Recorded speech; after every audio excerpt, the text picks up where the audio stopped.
Hi everybody, welcome back. In this video I want to talk a little bit about the 5 biggest mistakes that startups make. Number 1, all product and no brand. You wouldn't believe how many tech companies get so blinded by what their app does and the functionality of it and forget completely about the development of the brand or the development of any kind of clear brand strategy.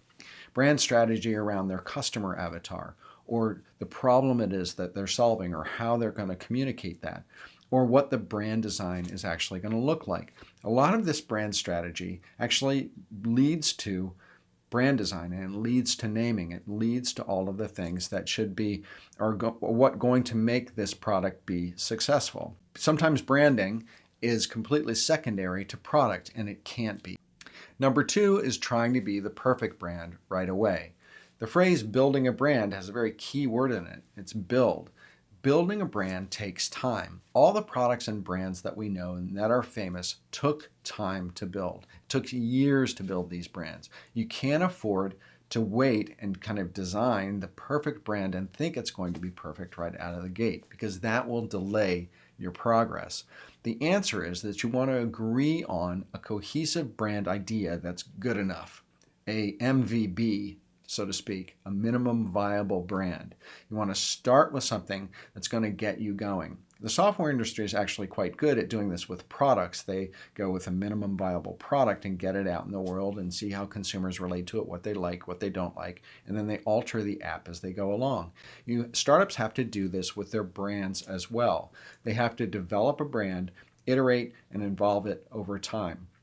Your products and services are going to change over time, but your brand will also naturally evolve over time. So you can't hesitate, you can't wait, you can't be frozen by the fact that you don't have the perfect brand right out of the gate. Number 3 is not knowing your competition. To me, this is absolutely crazy. You would not believe how many brands and companies I work with in my agency who, when I go through my discovery call with them, can't even name their top 3 competitors. For example, I was talking to a t-shirt designer who couldn't say what the going rate was, the cost of a t-shirt in the marketplace across 4 or 5 of the brands that it really idolized or was aspiring to.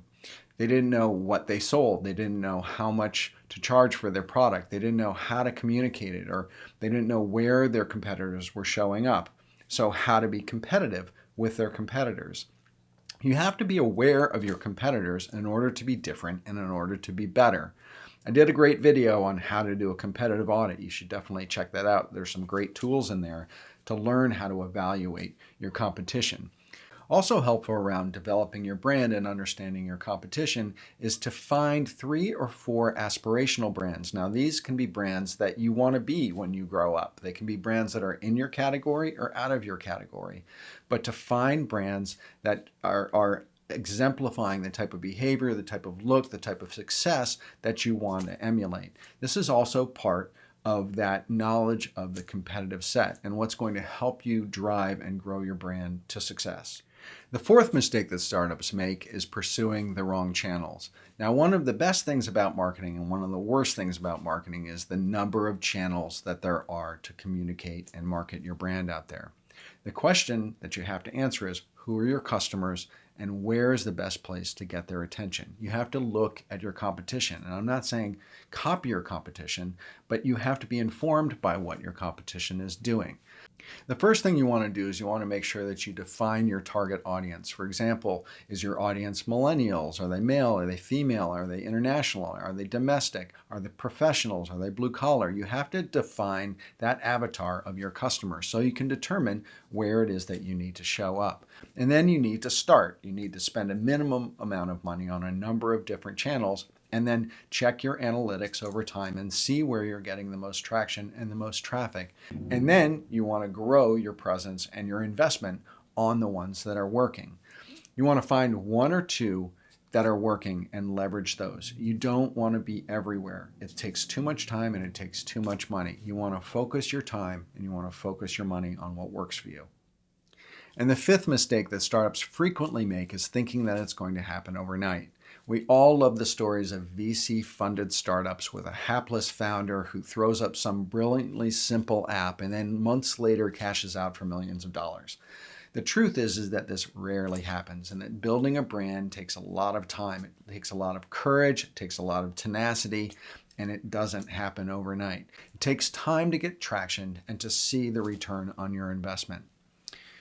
And ultimately, there are two things a startup's got to do to be successful. They have to, number one, start, and number two, not stop.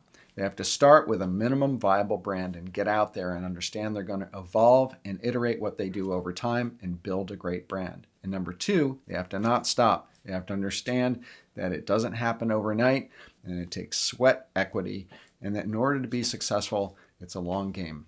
So that's it. I hope you enjoyed this video on the 5 biggest mistakes that startups make. And from Verhaal Brand Design, my strategic branding and design agency, thank you so much for watching.